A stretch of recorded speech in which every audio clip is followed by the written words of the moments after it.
স্বার্থান্বেষী মহলের রোষানলে পড়েছে ডাক বিভাগের মোবাইল ফিনান্সিয়াল সার্ভিস নগদ। আজ এক সংবাদ সম্মেলনে এই অভিযোগ করেন প্রতিষ্ঠানের নির্বাহী পরিচালক সাফায়েত আলম। জানান, মাত্র ৫ বছরে সাফল্যে অনেকেই ঈর্ষান্বিত। এ সময় নগদের নবনিযুক্ত প্রশাসক বদিউজ্জামান দিদার জানান, গ্রাহকদের আস্থা হারানোর মতো কোনো সংকটে পড়েনি নগদ।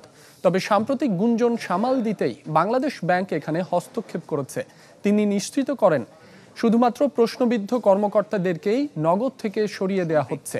বর্তমানে নগদের গ্রাহক সংখ্যা প্রায় ৯.৫ কোটি। এজেন্ট সেবায় নিয়োজিত আরও ৩ লাখের বেশি মানুষ।